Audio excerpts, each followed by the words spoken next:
שלום רב, אני יובל אלבשן, אני פרופסור למשפטים, ואני גם עורך דין קהילתי, מה שאומר שב-25 שנים האחרונות אני מסתובב בסמטאות האחוריות של החברה בישראל, מקומות שבהם אין הרבה משפט, אבל בעיקר אין הרבה סליחות.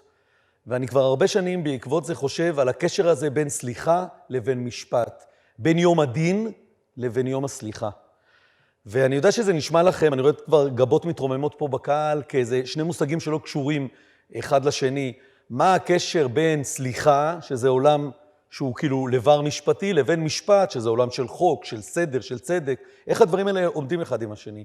אז אני אנסה לשכנע אתכם בשיחה הזו שלנו, הקצרה, לכבוד יום כיפור, שיש מקום, גם בעולם שהוא ממושפט, גם בעולם שהוא חוק, גם בעולם שכולו מרדף אחרי הצדק, יש מקום לסלוח ויש מקום להיסלח, ושהגיע הזמן שנתחיל לדבר באמת גם על המושגים הללו, הזכות להיסלח והחירות או החובה לסלוח, ואני חושב שאנחנו צריכים להידרש לנושא הזה גם בגלל שבעולם היום יש לנו כמה בעיות, וכמה בעיות שקשורות לסליחה, ואחת הבעיות המרכזיות היא שהיום דבר לא נשכח. כל דבר שאנחנו עושים הוא ממוסמך. אם בעבר, כשאני הייתי ילד, נער, צעיר, לא הכל נרשם.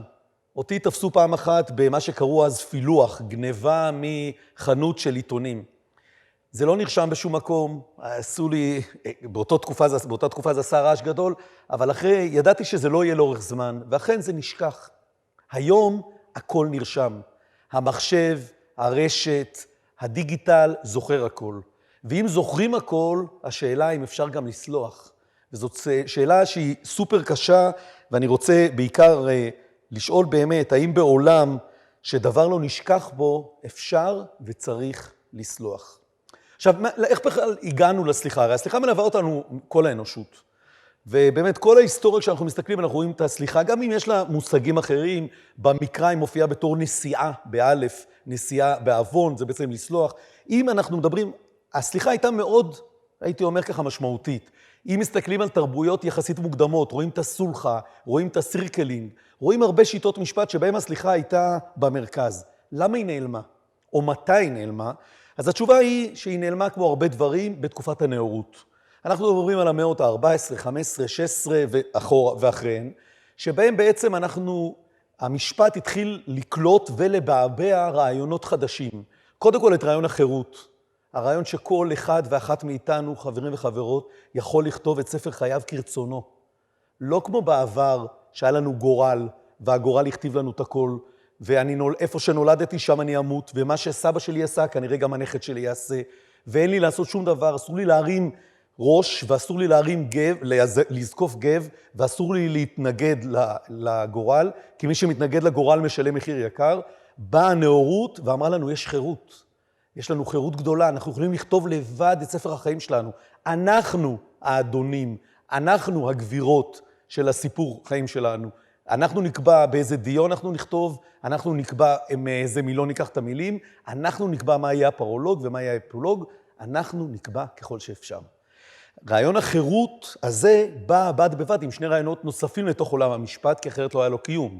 אחד זה רעיון השוויון. כל בני האדם נולדו שווים ובני חורין, אומרים לנו אמריקאים, נולדו בני חורין ושווים, אומרים הצרפתים, אבל רעיון השוויון שבעצם יצא נגד עולם המעמדות, נולד גם הוא שם, והרעיון השני שהוא יותר רלוונטי לדיון שלנו היום, הוא רעיון הצדק. חברה צריכה לשאוף להתנהל בצדק. מה היה לפני כן? המשפט, מה היה הרעיון המכונן שלו בעידן שלפני הצדק? מילה אחת, אורדר, סדר. המשפט לא התיימר לעשות צדק. המשפט התיימר לעשות דבר אחד, לשמור על הסדר. איזה סדר? הסדר הציבורי. עכשיו, כששומרים על הסדר, יש גם מקום לסליחה. כששומרים על הסדר, אני לא מחפש מי אשם, אני לא מחפש מי צודק, אני מחפש דברים מאוד פשוטים. יש לי עבירה, ויש מישהו שעבר על העבירה, ומישהו שנפגע מהעבירה. האם העבירה צודקת, מוצדקת, זה פחות מעניין אותי. וכך למשל, אפשר להסתכל בהרבה דברים, למשל אצל גדולי הסופרים באנגליה שמתארים באמת את בתי הדין, ורואים שם אנשים שהם קבצנים, ומותר להם לפי החוק לשלוח את היד רק מתחת לגשרים. איש מהם לא באמת מצליח לקבץ נדבות מתחת לגשר, כי מטבע הדברים אנשים עוברים מעל הגשר, ואז הם עולים מעל הגשר ותופסים אותם ומיד מרשיעים אותם. אף אחד לא מעז לומר לבית המשפט, אבל זה לא צודק. למה? כי צדק לא הייתה מילה. והנה באה הנאורות, והכניסה לנו לתוך מחזור הדם של המשפט, שהוא בעצם הלב הפועם של החברה המודרנית, את המילה הזו, צדק. אני היום יכול לבוא לבית המשפט ולומר חד משמעית, אני מבקש, למרות שזה מנוגד לחוק, ולמרות א' וב' וג' וד', אני מבקש צדק. ובית המשפט, השופטים לא יזרקו אותי מכל המדרגות, אלא להפך, יאזינו לי וינסו גם הם לעשות צדק, כי זה גם קבוע אצלם, אפילו בשבועת השופטים. אז הצדק נכנס לנו לתוך מערכת המשפט. אנחנו רוצים לעשות צדק. אבל עכשיו השאלה היא, אם עושים צדק, האם יש מקום לסליחה? עכשיו, איך אנחנו עושים את הצדק הזה, חברים וחברות? דרך מערכת המשפט הפלילי. ובמובן הזה, המשפט הפלילי המודרני בא אלינו והתנתק מהשורשים שלו, גם משורשי הסליחה, ואמר, אנחנו בכלל לא מעניין אותנו עכשיו הקורבן, הוא מעניין אותנו, כן, אני מגזים, ובשביל הרצאה קצרה אני גם במיוחד, אני אומר שאני גם מקצין במובן הזה של מגזים בבוטות של המילים, אבל בסוף זו הייתה המטרה. אנחנו מוציאים את הנפגע, את הקורבן מהמשחק, ואל מול האדם שעבר לכאורה את העבירה, עומדת החברה, ולכן זו מדינת ישראל נגד אופיר ביטון ואחרים, וזה לא הנאנסת באונס שומרת נגד אלה שחשודים באונס שלה. והקורבן בכלל לא חלק מהסיפור. ומאחר והקורבן לא חלק מהסיפור, אין לי מקום לסליחה. כך המערכת עובדת, וכך לאורך שנים עובדת. וב-30 שנים האחרונות, חברים, אנחנו מתחילים בעצם לראות שהמערכת הזאת, הייתי אומר את זה במילים, שוב, קצת מוגזמות, יש הרבה חוסר שביעות רצון במערכת הפלילית. הקורבנות שמרגישים שלא קיבלו את יומם, הם בעצמם ככה מרגישים שהמערכת הזאת לא מספקת אותם.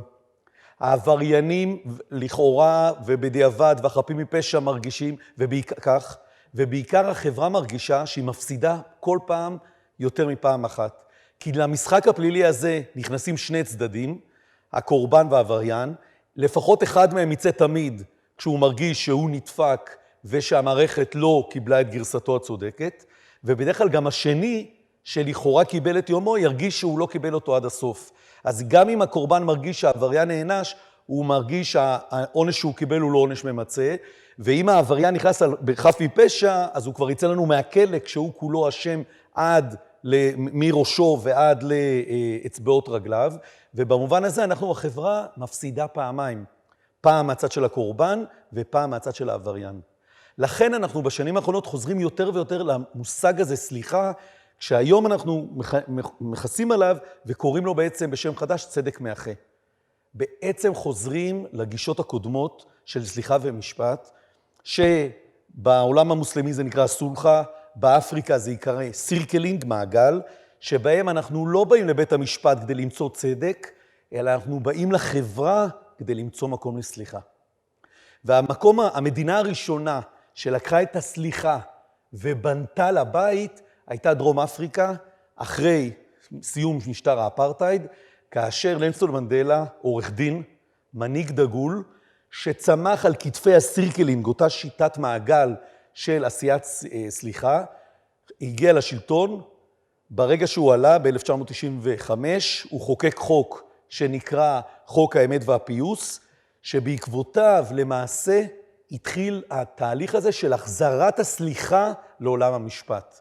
כאשר זה כבר לא אנחנו השופטים, שופטים את העבריין על מה שהוא עושה כלפי החברה, אלא שוב אנחנו מחזירים לבמה המשפטית את הקורבנות, אנחנו מחזירים את הקהילה, אנחנו מושיבים שוב את העבריין, הכל לכאורה כי זו התחלה, וביחד במעגל אחד אנחנו למעשה מנסים למצוא פתרון שיגרום לזה שאנחנו לא נפסיד לא את הקורבן, לא את העבריין ולא את החברה.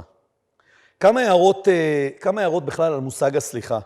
יש כמה טעויות מרכזיות כשמדברים על סליחה, לא רק בהקשר המשפטי. הטעות אחת, יש הרבה טעויות בעיקר בשפת הילדים, קל להבין אותה, כשאומרים שסליחה מוחקת את העבר. כמה פעמים יצא לכם שדיברתם עם הילדים שלכם, והוכחתם אותם על משהו, והילד בא ואומר, אבל אבא, מה אתה רוצה? כבר ביקשתי סליחה, נכון? אמרת שאתה סולח, אז מה אתה פתאום מעלה את זה? אז הנה טעות ראשונה. סליחה לא מוחקת את העבר. הפוך, סליחה מקבעת את העבר. סליחה מבוססת על העבר. ולכן בהקשר הזה, סליחה היא בעצם התייחסות לעוול, אם תרצו, שנעשה בעבר, ולא רק שהיא לא סותמת את הגולל על העבר, אלא הפוך, היא פותחת אותו. לכן המילה העברית המקראית, נשיאה, באלף, שאנחנו כמו לשאת אבון, היא מילה נכונה. כי כשאני סולח או נסלח, אני לא מוחק את העבר, בדיוק הפוך, אני מעלה אותו. ועכשיו שנינו הולכים קדימה, עם אותו מסע כבד. אז הטעות הראשונה שצריכים לומר, זה שסליחה היא לא מוחקת שום דבר, אלא הפוך. הטעות השנייה, והיא כבר קצת בשפת המבוגרים, סליחה היא לא... יש כאלה שאומרים שסליחה היא מתקנת את הטעות. בדיוק הפוך, חברים. סליחה היא לא תיקון טעות. סליחה היא עושה בדיוק את הפעולה ההפוכה. סליחה באה לידי ביטוי במקום שבו אי אפשר לתקן.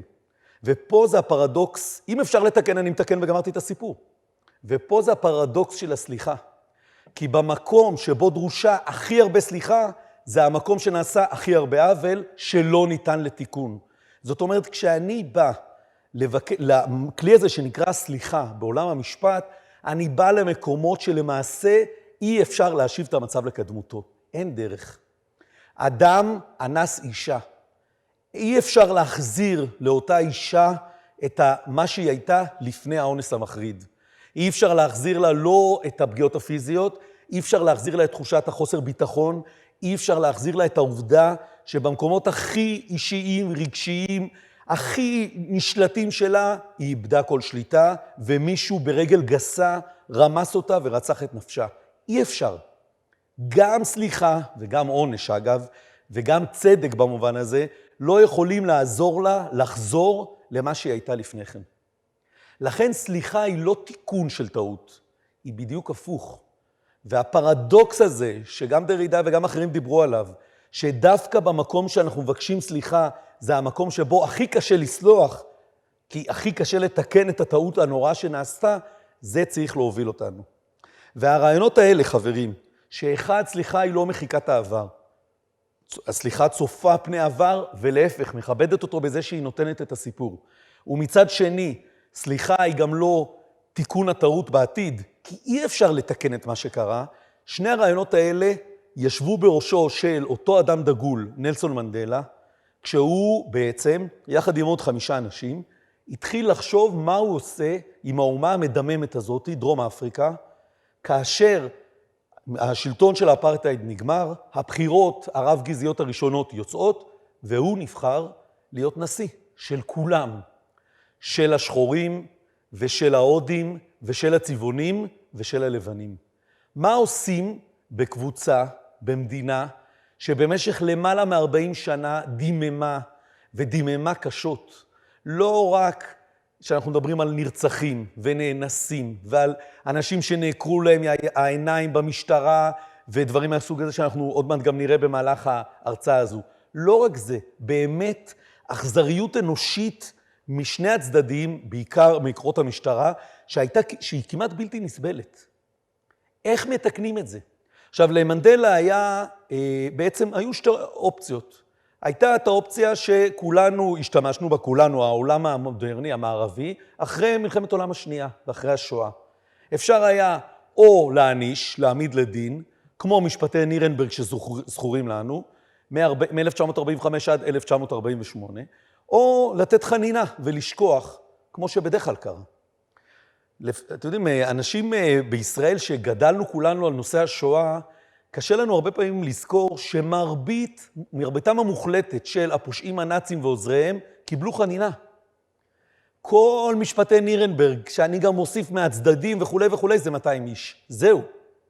תוסיפו עוד כמה מאות מפקדים שהצבא הבריטי הוציא להורג, בלי קשר בבתי דין של אחרי המלחמה, ועוד כמה מאות שנתפסו עם השנים, וזהו.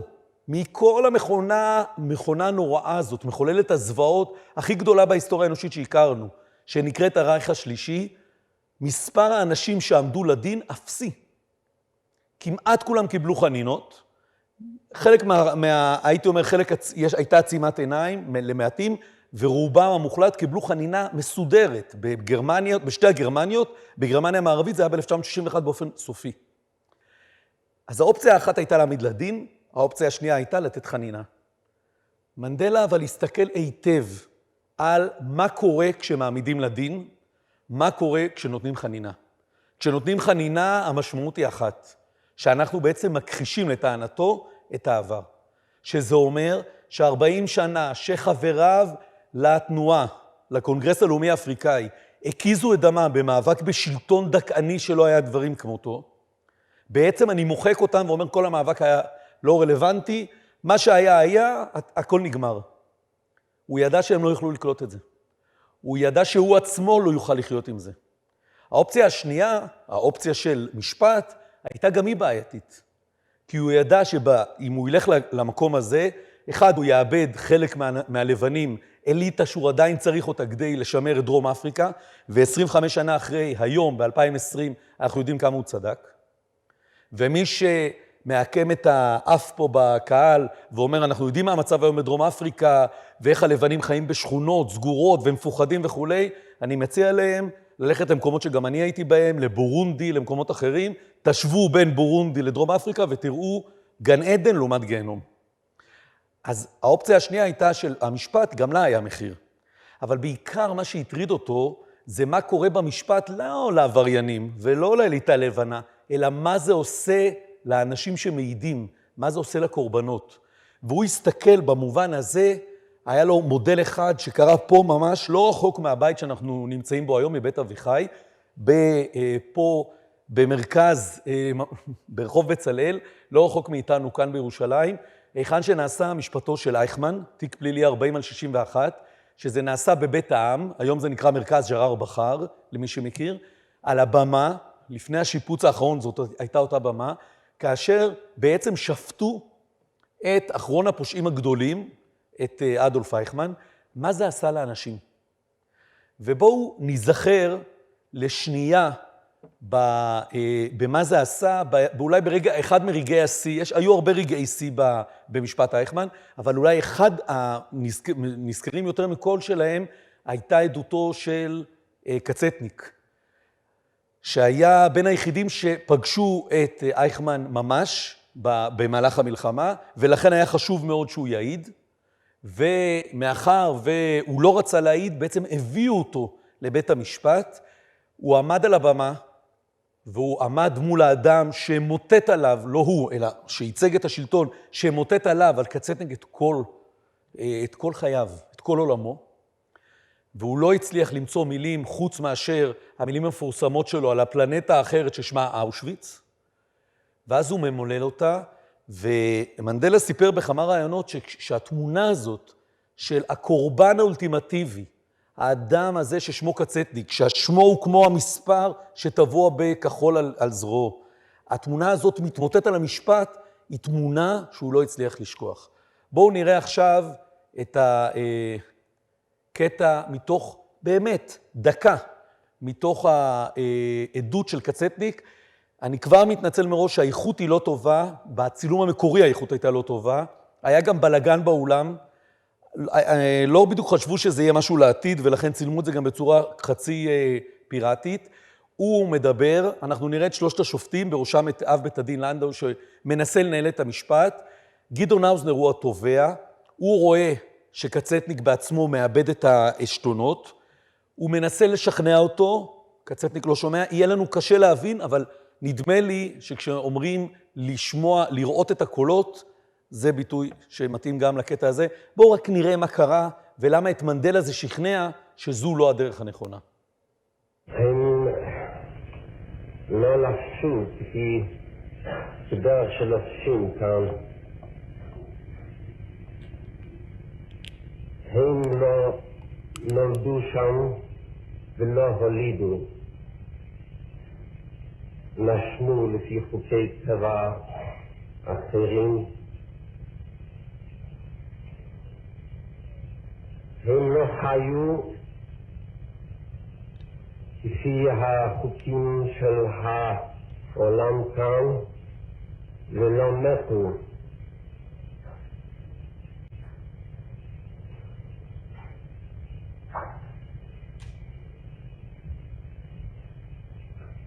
השם שלהם היה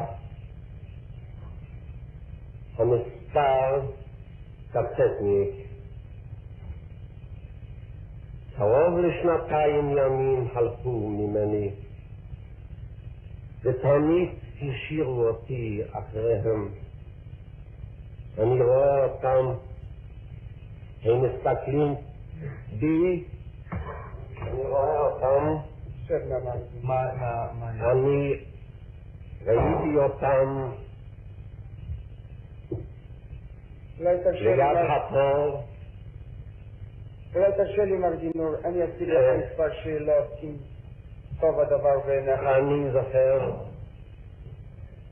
לא, מר דינור, תשמע מה שאמר היועץ המשפטי. רגע, תשמע עכשיו לי. לא, מר דינור.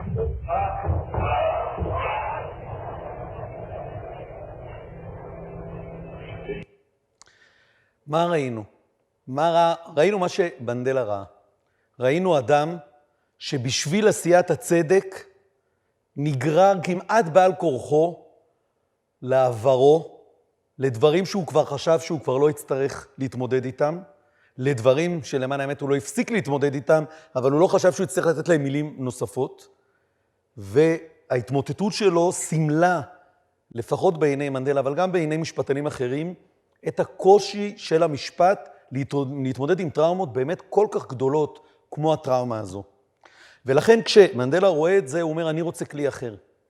והוא חוזר לתקופה שהוא אומץ על ידי צ'יף, באחד מהשבטים המרכזיים ברובע השחור של דרום אפריקה, הסירקלינג, והוא למעשה בונה טריבונל חדש שיפוטי, לא חשוב עכשיו המבנה שלו, ועדת חקירה, לא ועדת חקירה, הוא קורא לה ועדת האמת והפיוס. אגב, הוסיפו את המילה פיוס, רצו בהתחלה לקרוא לזה רק ועדת האמת, אבל בגלל 1984, בגלל ג'ורג' אורוול, לא רצו שזה יישמע יותר מדי אח גדול כזה, ולכן הוא קראו לזה ועדת האמת והפיוס, והרעיון בהם היה רעיון חדש, שמאז מאומץ בעולם. הרעיון הוא שלכל דיון עכשיו באים כל הצדדים, גם זה שטוען שנעשה לו העוול, הקורבן, גם זה שטוען שהוא עשה את העוול, העבריין, נציגי הקהילה, אנחנו יושבים יחד, ואנחנו ביחד דנים במה שהיה. כאשר למעשה, בדרך הזאת אנחנו מספרים את הסיפור. עכשיו אתם שימו לב שהמילה apologize, בעצם להתנצל, באה מהמילה היוונית אפולוג, שזה לספר סיפור. התנצלות וסיפור באים מאותו שורש במובן הזה, ולכן זה חלק מהסטורי טלינג, מהתהליך הריפוי הזה של סיפורים. שהרבה פעמים אנחנו אומרים לאנשים, רגע, לפני שאתה אומר, אני מבקש סליחה, תן לי לספר, בסדר? תן לי, לסולח, לספר את הסיפור שלו. זה חלק מהתהליך, זה חלק מהאפולוגיה, מההתנצלות, זה חלק מתהליך הסיפור. אז הוא בנה בעצם טריבונל, שהוא נראה כמו חצי כנסייה, על זה הוא חוטף הרבה ביקורת, כי גם בראשו הוא העמיד אדם דתי, את הארכיבישוף דזמונד טוטו, שאגב, אחד הציטוטים המרכזיים שלו היה, שללא מחילה אין עתיד, אבל ללא הודאה לא תיתכן סליחה. אני חוזר, ללא מחילה אין עתיד, אבל ללא הודאה לא תיתכן סליחה. ודזמונד טוטו עמד בראש, ולמעשה כל אדם שנעשה לו עוול כלשהו במהלך שנות האפרטהייד, יכול היה לפנות ולהגיד, אני רוצה עכשיו שיפתחו משפט. מפרסמים את זה, ועכשיו מי שחלק מהעניין הזה, למשל, זוג הורים שהבת שלהם נעלמה. היא הייתה בת 17, זוג הורים לבנים, הבת שלהם נעלמה ולא ידעו מה קרה לה, היו לא מעט כאלה בדרום אפריקה.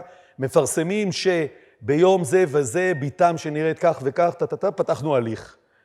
הצטרפו להליך הזה 3 צעירים, שכבר לא היו כל כך צעירים, שחורים, שהם אמרו, אנחנו אלה שרצחו אותה. אנחנו רצחנו אותה,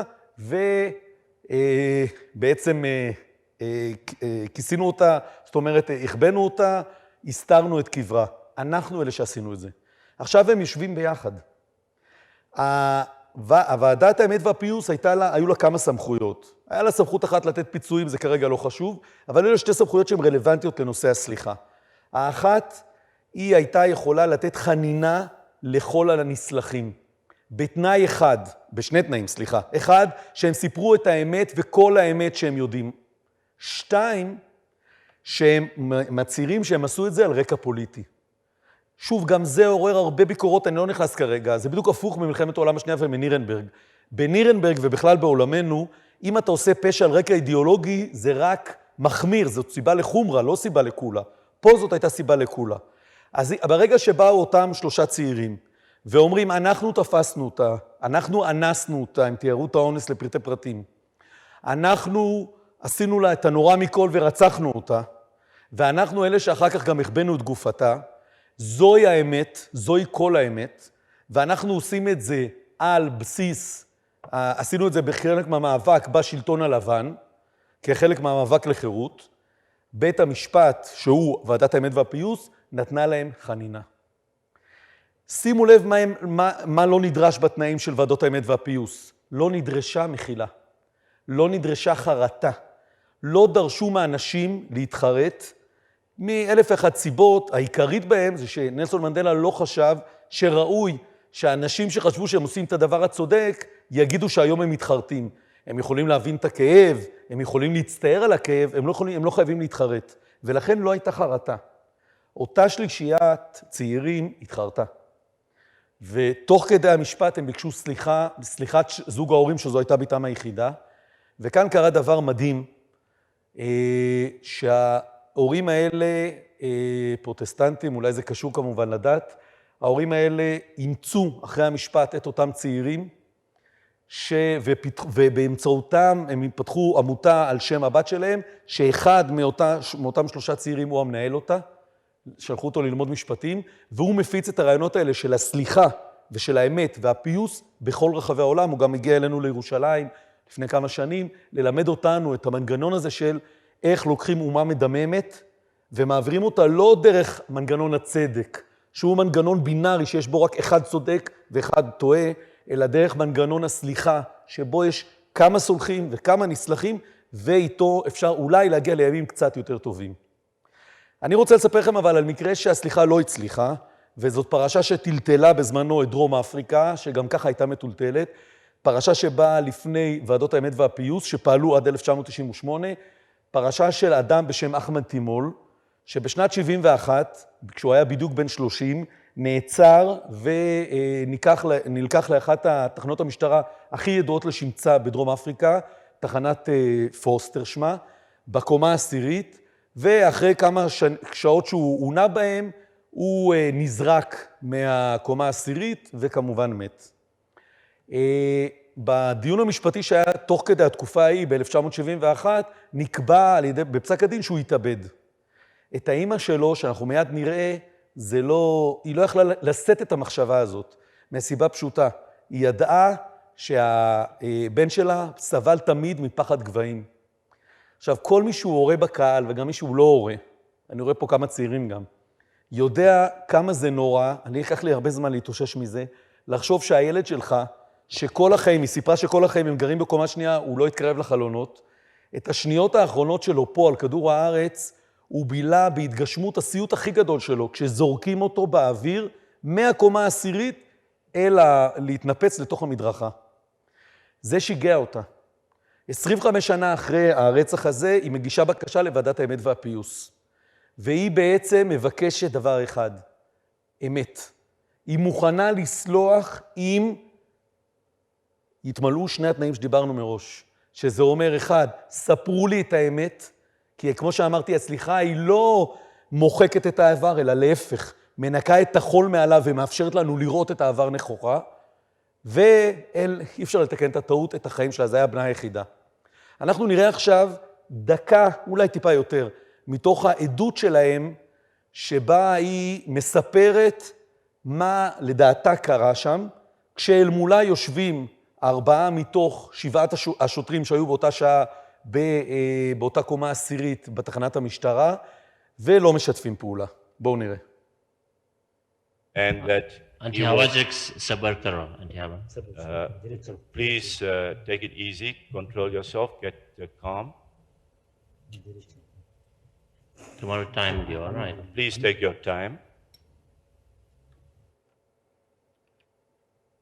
Umanonim Barapoida Common Society, 10 floor, I told them that I do not believe that my son had committed suicide.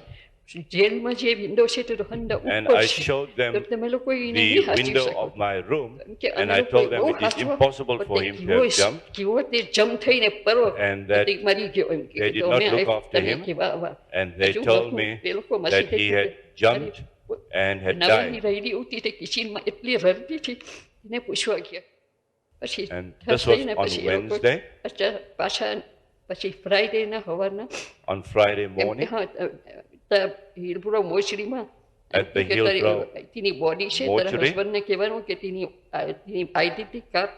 they told me that my husband should go and identify the body. And the doctors on Friday conducted a post-mortem. And the watch boy at